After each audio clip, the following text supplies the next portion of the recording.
Яа сайн байцгаана уу? Амраа мөглөн дөрнөө. За, уулзуучих хэвээр л цагийг хүл юм байж. Энд одоо уулзч чадаад төл их баяртай байна. За, намайг ганд авгаа өгтөйгаан чи яг гэдэг. Борчгоо үг юм байна. За. Энэхүү видео контентоор олон нийтэд мэдэх ёстой, мэдвэл зохих ёстой зүйлсийг ярих болно. За, тэгээд энэхүү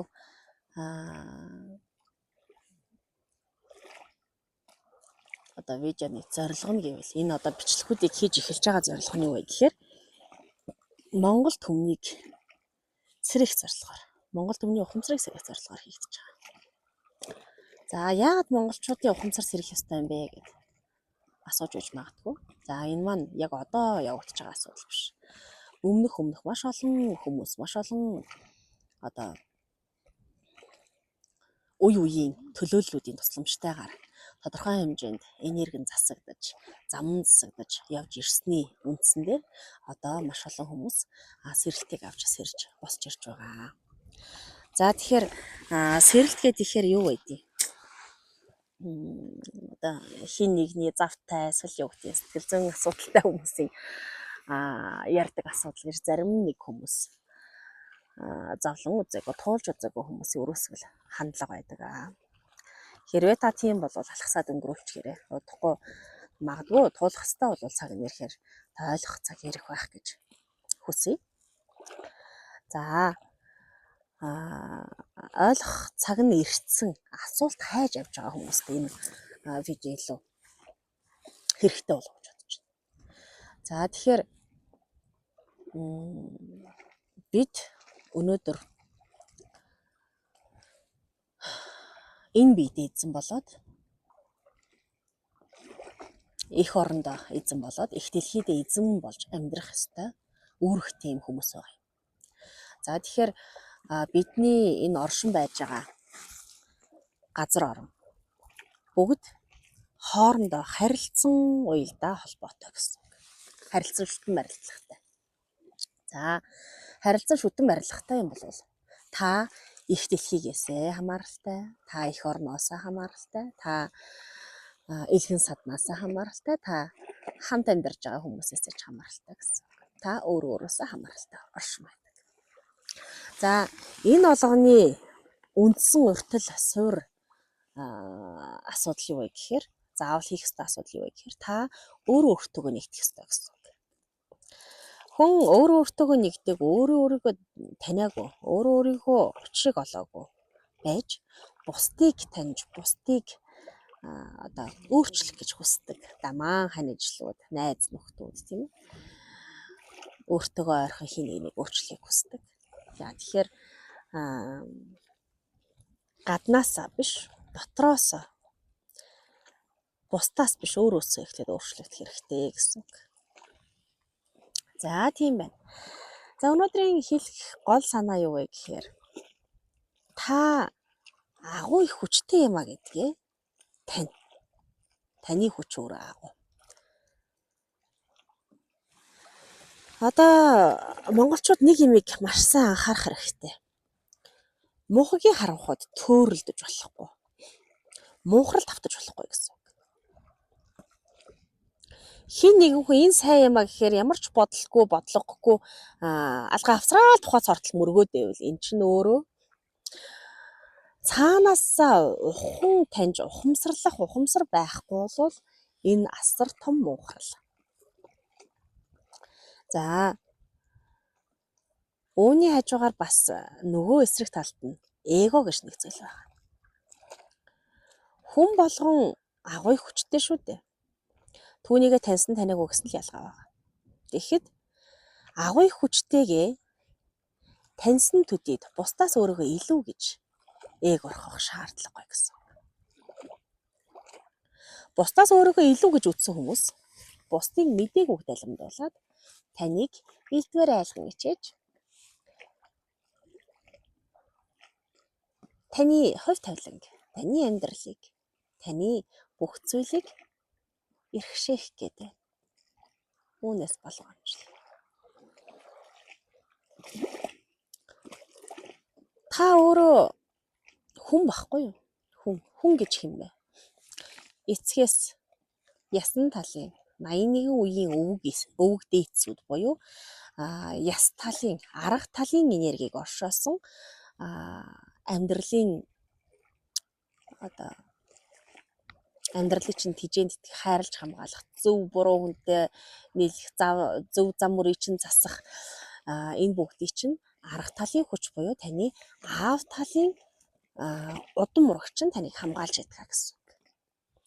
За, ээж талаас, цус талаас 25 үеийн өвөг дээдсүүд таны цуснд чинь оршин байгаад өнөөдөр таныг эрүүл сарвал энэрэн хайрлах нэгүсэл өндөр энерги өндөртэй юм сайхан амьдралдаг байх нэ. Тэгэхээр эцэг их хоёр арга бэлэг талыг төлөөлөөд 106 өв эснүүд буюу өвөг дээд эсүүд таныг хайрлан хамгаалж оршин байдаг гэсэн үг. Энэ дээдс гэдгийг манайхан их сайн ойлгоорой. Нэг өөрийнхөө мэдих хэмжээнд 3 үе, 5 үе, 7 үеийнхнийхээ хэмжээнд өвөг дээдсээ таньчаад манай удам ийм л юм байна гэж зарим нь голж гоншгоноод явж идэг. Тийм биш ээ. Агуу их хүч байгаа. Агуу их дээдсүүдийн асрал буйнаар та өнөөдөр яс чинь босоод цус чинь шингэн оршин байж байгаа гэсэн. Тэгэхээр хүн өнөөдөр махан биеийг оршоогоод төрсөн бол та өнөөдөр хүн болоод энэ хороо дээр амьдарч байгаа бол та агуу их хүчийг оршоон байгаа гэдгээ өөртөө тань. Ухамсарл. За тэгээд энэ махан бие дээр чинь ам гэдэг зүйл байгаа учраас та амьд оршин байж байгаа юм. За тэгэхээр энэ ам буюу сүнс таны энэ хорвоо дээр яах гэж махан биеийг олоод хүн болж төрсний чинь зорилгыг тодорхойлдог гэсэн. Тэгэхээр сүнс хаанаас ч ирсэн ямар туулалтай хинч байж болно. Тэгэхээр сүнсний зорилгоо эргэн санахын тулд та энэ хорвоо дээр төрөөд төрснийхөө дараа энэ хорвоо дээр яах гэж хүн болж төрснө автоматар мартна. За тэгээд мартсан тэр гээгдсэн ухамсараа олж авахын тулд тодорхой хэмжээгээр амьдралд тууллуудыг туулна. Зовлон жаргал аль аль нэг нь туулж үзэн амьдралдаа танилцсан. За тэгээд үүний хажуугаар та өөрийгөө танин мэдэх аяллаа эхлүүлнэ гэсэн үг. Нэг тийм бүх юм тэгш дүүрэн сайхан жаргалтай байх үед нэх их бэлэг тал нэгдээд байдаггүй. Үннийг таньсан, ирсэн дотгошоогоо тэмүүлсэн, ганцаардсан, амьдралын үнэн мөнийг таньсан тэр эрэл хайгуулын дүнд та сэрдэг гэсэн үг байна. За тэгэхээр хүн болгоны туулал адилгүй. Хүн болгон заавал зовж ийж ойлгох ухаарах шаардлагатай гэсэн үг биш. Буйны оноо байна. За тэгээд энэ хорвоо дээр яаж амьдрах хувь тавилан ерөнхийдөө зурагдсан байдаг. За үүнийг хүлийн зөвшөөрөх асуудал гардаг гэсэн үг. За хэрвээ хүлийн зөвшөөрсөн бол сүнсний зорилгын ажлыг хийж эхлэндэ. За тэгээд сүнсний зорилгын ажлыг хийж эхлэхэд чинь би ийм биетэй ийм настай ийм хүн юм аа, ийм үзэл бодолтой ийм хүн юм аа гэдэг тэр үндсэн үзэл онол чинь үзэл бодол чинь эвдэгдэнэ. Яагаад тэгэхээр та өөрийнхөө бодчихсноос илүү хүчтэй, өөрийнхөө таньсан байснаас илүү асар их олон сайхан зүйлсийг өөрийнхөө дотоодоос уудалж хардаг байхгүй. За тэгэхээр энэ болгоныг хүн өөртөө таних тулд хүлийн зөвшөөрлтийг л явуулна да. Тийм байна. За тэгэхээр энэ яс тал болон цус тал, аав талын ген, ээж талын ген хоёр чинь нийлээд арга билгийг тэнцвүүлээд таныг өнөөдөр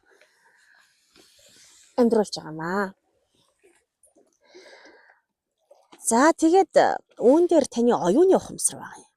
Таны сүнсний ухамсар, махан биений ухамсар хоёр чинь энэ юм бол 3 дахь нь оюуны ухамсар байгаа. Энэ оюуны ухамсар таны махан биений ухамсар болон сүнсний ухамсарын тэнцвэрийг олох зорилгоор тэнцвэрийг хадгалахын тулд зөв буруу сайн мууг өөрийн оюунаар тунгаан шийдэж, шигшиж, өөрөө өөртөө шингээх хэсгээ, асгах хэсгээ бодож өөрөө өөртөө эзэн болохын тулд хүн болгонд өөр өөрсдийн гэсэн толгой байгаад хүн болгонд өөр өөрсдийн гэсэн оюуны ухамсар байдаг. Иймийн тулд ухаан байдаг учраас энэ ухаанаараа бүгдийг шинжиж таниа гэсэн үг. Хин нэгэн хүн за энэ бол бурхан юм гэл энийг шүт зүгээр олон юм ярилгүй баг мэдих шаардлагагүй ингээд шүтээд байл гэд хэлвэл тэр хүн буруу хэлж ивэл яах вэ? Таны дотоодос чинь дотоод зам чинь наа чи биш ээ гэд хэлж ивэл түүнийг анзаар. Ер нь энэ махан биеийг олон амьдарч байгаа хүн зүгээр нэг явж байгаад азар ч юм уу, золоор ч юм уу эрүүл сарвал амьдраад идэггүй л дээ. Одоо аргын тал гихт чи аав талынх нь хүч болол аав талынх нь дээдсүүд аюул хослоос хамгаал. За аргын амьдрал дээр арга ухаантай, хүчтэй, элбэг хангалуун, дүүрэн сайхан, эрдэм мэдлэгтэй юу гэдэг. Бүхий л энэ арга талын хүчийг оршоосон энэ ухааныг өгж амьдардаг. Бэлэг тал бол ээж талын удам нь бол тухайн хүүхдийг эрүүл байлгах, биеийг нь эрүүл байлгах, сэтгэлийг нь эрүүл байлгах, их дэлхийтэйгээ эрүүл харьцах, энэ сэтгэл дүүрэн, хайр дүүрэн, энэ агуу их зөөлөн агуу хайраар тухайн хүнийг дотоодоос нь босгож ирдэг буюу инэр нэгүүлсэх сэтгэлийг өөрийнх нь дотоодоос дүүргэж өгдөг гэсэн үг. Одоо ингээд хүмүүс энэ мэдлэг байхгүйгээс болоод 92 нийллээ. Нийлэнгүүтээ биесний юм уу сэтгэлний юм уу нийлэхэ болоо салах хэрэг гарлаа. Салахтаа яста ургаач болно, удмаач болно гэд нэр усыг нь солиод зүгээр тангараг тасгаал яваад өгдөг. Энийн арталд яадаг вэ гэхээр яс цусаараа тангараг тавьсан үеийн үедээ үрдийн үрд энэ удмын төлөө манай удам хариуцлага хүлээж хамаг сайнараа харж хандаж явах болно гэсэн энэ ясан цусны тангарагын үндсэн дээр ураг удам төрцсөн болвол энэ ураг удмын төлөө тэр яс талын удам, цус талын удам насаараа амьдрдаг гэсэн үг. Хичээж амьдрдаг. Тэгэнгүүт эцгийн амны алдаа, эхийн амны алдаанаас болоод аргын амьдрал дээр аварч хамгаалж явдаг тэр эцэг талын удмаас нь таслаад удмыг нь элдв муугаар хилээд аргын амьдралынх нь хүчнээс нь холдуулцдаг. За магадгүй ээжээс нь салчаад аавных гомдолтой байгаад эхийг нь элдвэр хилээд эхийнх нь удмыг нь их доромжилж дорд үзээд удмаас нь таслаад байхад тэр хүүхэд өвддөг. Тэр өвдөлтийг нь ангаадаг эрчим буюу ангаах хүч нь тэр бэлэг талын энерги хүч нь их талаас үүсдэг байхгүй. Арга талын амьдрал дээр хүчтэй, зоригтой, цог хиймортой, аюул ослоос хамгаалагдсан одоо ачтай буянтай зөв сайхан хүмүүстэй уулзан учруулах нөхцөл болцлыг бүрдүүлсэн энэ бүх хүчнээс нь эцгийг нь голж гомдоож удмыг нь өрн таран хийж тийм ээ устгаж тэгж үрийнхээ замд гай болж байгаа ихүүд зөндөө байдаг. Үрийнхээ замд гай болж байгаа эцгүүд зөндөө байдаг. Хоёр талын удмын дундаас шинэ үр гараад удам гарцсан тохиолдолд удмыг нь битгий голоорой гэж хэлэх гээд байгаа юм аа. Энийг ойлгох хэрэгтэй. За.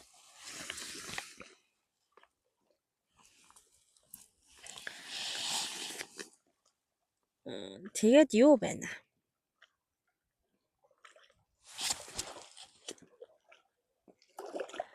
Энэ таны энэ агуу хүч биш үү? Хүн болгонд л агуу хүч байгаа. Түүнийгээ таньсан таниагүй эрт орой хизээ нэгэн цаг танихгүйгийн ялгаа тийм асар их зөрүүтэй байж болохгүй л гэсэн. Төрүүлээд өөрийгөө таньцсан, өөртөө нэгтцсэн, өвгд эцэгтэйгээ нэгтцсэн, орчлын ертөнцтэй нэгтцсэн. Ийм хүмүүс бусдын таниагүй мдээгүй байгаа дээр дөрөөлөөд айц сэргэлзээ үүсгээд бизнес олгоод ах шаардлага байхгүй. Одоо ингээд янз бүрийн тахилга гээл тэгж байна. Янз бүрийн одоо За тарны хүч ярьч бай, бөөгийн хүч ярьч бай, маш олон хүний итгэл үнэмшлийг хураан цуглуулсан маш олон үйлүүд хийгддэг. Тэр үгэлэнд та очиж байгаа бол зөв бурууг нь таниагүй, сайн мууг нь шүүгээг, өөрөө тунгааж ажаагүй, бусдын итгэл үнэмшлэр бусдыг аялдан дагалдаад очсон тохиолдолд та итгэлээ өгөөс сууж байгаа бол тэр агуу их итгэл, өвөг дээдсүүдийн чинь хүч, өөрийн чинь дотоод хүч, тэр бүх эрчим хэмүүдийг бүгдийг итгэлээр чинь цуглуулад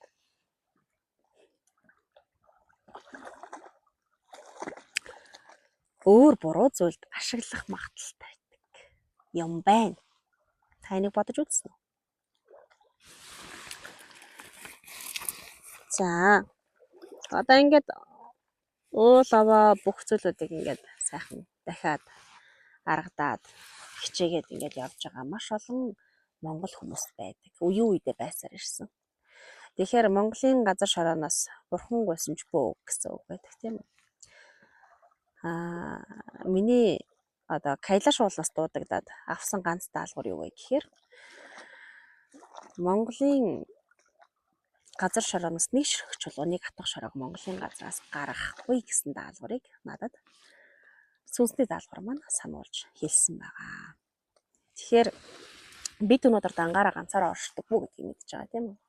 Өнөөдөр Ганчаа гэдэг хүн Ган давг гэдэг хүнээс ясны талыг буюу арга талын эрчим хүчийг эрчим энергиэр тэжээгдэнд итгэгдээд өнөөдөр ингээд эрүүл сарвал янз бүрийн аюул асалгүй дандаа сайхан хүмүүстэй уулзууч явах эцгийн талын буян байна. За ээж талаас Оюнчаа гэдэг хүнээс цус талыг авах та. Бэлэг талын 25 үеийн өвөг дээдсүүдийнхаа ач буйнаар. За тэр бэлгийн асар их өндөр чадвар чансаа. За энэ бие маань эрүүл сарвал амьдраад эгэлгүй бүхнийг эрчим энергиэр дүүргээд ингээд явж байгаа. Асар их хангаалтын хүчийг бусдад өгдөг, байгальд өгдөг юм хүн байгаад байгаа юм. Тэгэхээр миний хувьд ээж болон аав талынхаа удам урагтыг талархаж явдаг гэсэн. За энэ миний махан биений өвөг дээдсүүдийг хүндэлж байгаа хүндэтгэл. За тэгэнгүүт сүнсэн биений маань зорилго байна.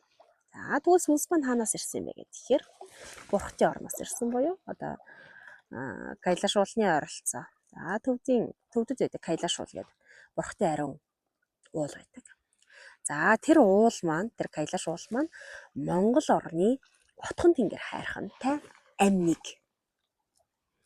Яагаад гэхээр бурхтын ариун орноос даагдаж ирсэн хүн уул нь отхон тэнгэр хайрхан байхгүй юу? Яагаад Монгол орн ийм онцгой юм бэ гэхээр дэлхийн амин гол судас Монголын хөрсөнд ор явж байгаа. Энэ дэлхийн амийг оршоож байгаа гол судас нь үеийн үедээ үрд мөнх ариун дагш нараа оршин байх ёстой. Энэ газар нутгийг хамгаалах ёстой монголчууд нь дээд тэнгэрээс тамгалагдаж ирсэн хөх толботой монголчууд байгаа юм. За тэгэхээр энэ монголчуудын ухамсар ямар байсан бэ гэхээр 24 цагийн бясалгалын төлөвтэй. Өөрөө өөртөө хэн нэгтгэхээс гадна өвөг дээдстэйгээ хэн нэгдээд, их дэлхийтэйгээ хэн нэгдээд, орчлын ертөнцтэй хэн нэгддэг. Агуу их одоо мэдлэгтэй, агуу их соёлтой юм арт түмэн байжээ. Энэ соёл уламжлал ухамсарыг эвдэх харийнхны бодлого явагдсан. Үеийн үедээ явагдсаар ирсэн. За тэгвэл энэ өнөө цагт асар ихээр явагдаад байгаа учраас хүн төрөлхтний ухамсар бохирдоод байгаа учраас бурхтын орноос асар олон сүнснүүдээ Монголын удмууд руу илгээсэн. За тэгэхээр одоо ингээд сүнс сэрэлт явагдаж байгаа хөх толботой төрсэн монголчууд маань асар ихээр сэрээд байгаа учир нь цаанаасаа бурхтын даалгавраар бурхтын хүч энергээр хийх ёстой ажлаа хийх гээд энэ цаг үед төрсэн байгаа гэсэн үг. За тэгэнгүүт энэ хизээж халдаж болохгүй хөрсөө хүртэл эйтэн гутлаар хамгаалдаг байсан энэ агуу түүх соёл маань алдагдаад арчигдаад хизээч хинээс ч аяг хоол гуйдаггүй байсан, гуйж үзээгүй. тийм ард түмэн маань шунлын тулгамдаа баригдаад идэгдээд шунах хайрсан сэтгэлээр харийнхантай нийлж газар усаа ухаж байна. Үүний аюулын харангыг мэдэрсэн учраас бурхтын орноос дуудлагатай үрсүүдийг дуудаж сүнсүүдийг нь сэрээж удмынх нь хүчийг оршоож агуу их үлийг бүтээлгэхээр энэ одоо цагт нэгтгэн буй. Яг одоогоор өөрөөсөө чихтэй хийх ёстой ажлуудаа хийгээд явж байгаа ч гэсэн удахгүй нэгдэх цаг нь болсон. Би чигийн ялгаа байхгүй.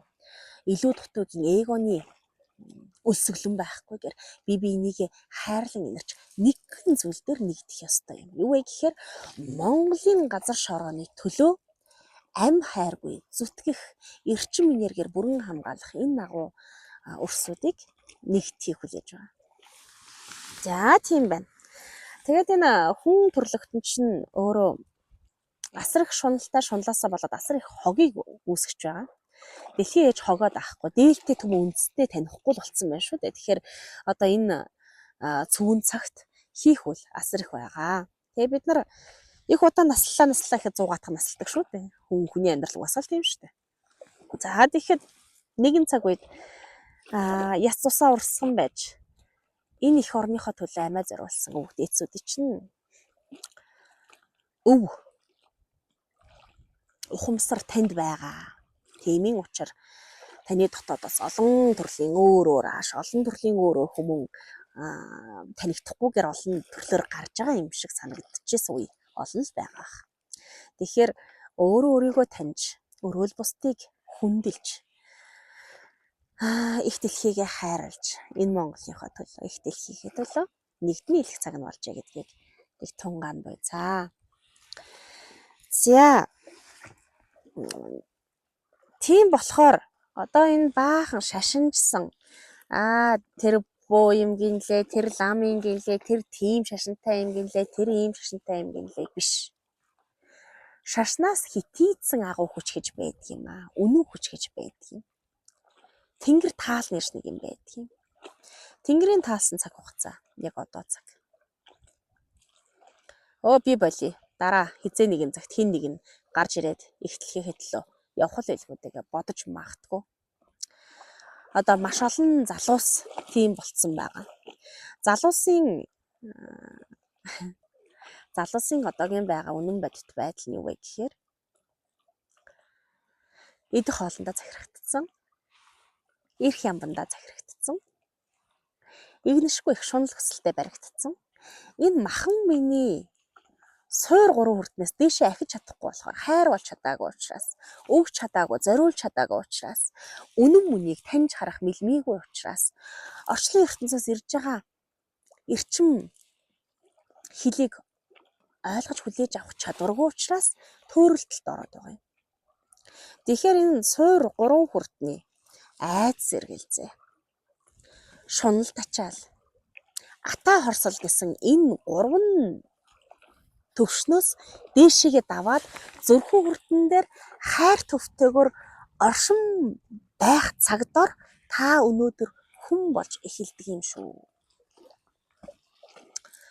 Хүн болон оршин байгаа хүнд өнөөдөр алд бие алдах, алдар нэрээ алдах, арган амьдрал дээр үүсгэсэн бүхнээ алдах сонин биш. Агуу их дээдсүүд чинь яаж их дэлхийхээ төлөө хичээж өнд одоо эрх чөлөөг чинь олгож, тусгаар тогтнолыг чинь олгож, эрх дураараа дуртай газар руугаа энэ их орн минь юм шүү гэд аялал зугаалах эрхийг чинь олгосон билээ дээ. Энийг нэг хүн юм бол эргээд бодоод үзчихээрээ. Тэгээ хүн хэлхээс нааш цаас жичгээс нааш гихчээр хэлэхгүй бол ойлгоогүй байсан бол одоо тэгвэл ойлгох хэрэг нь танд байна. Тэгээ хүн өөрөө зүгээр нэг сайхан ингээл залбирахын тулд эдий чи бүтчихнэ гэж боддог. Үгүй ээ. Энэ болгоны цааталт чинь тэсвэр төвчээр хатуужил чин сэтгэл чин үннээр соригддог шүүгддэг гэсэн үг. Чин үнэн байгаа хүнийг юу ч ялж чаддаггүй. Юу ч мохож чаддаггүй. Тэр хүний бие нь устсан ч гэсэн тэр чин зориг, чин үнэн хүч энерги их дэлхий дээр оршин байдаг. Ингүй хүчинд түгэн байдаг гэсэн. Дуртай үедээ тэр хүн дурын хүч нь бий болсон, суурь нь бий болсон, сав нь бий болсон дурын хүн дээр хүч нэмээд ороод ирдэг гэсэн. Ийм байна да. За тэгээд өнөөдрийн бяцхан бичлэгээ үгээр эхэлж байна. Тэгээд одоо Баян-Улгийн аймагт байна. Баян-Улгийн аймгийн баг түргэний хүрхээр явах замд энэ сайхан нуурынхаа ирэг дээрээс мэдчилж байна. За тэгээд удахгүй дараагийнхаа их олон зүйлсээр ярилцах, уулзан учрах гэрүүлийг тавья да. Сайн сайхныг хүсье. Баярлалаа.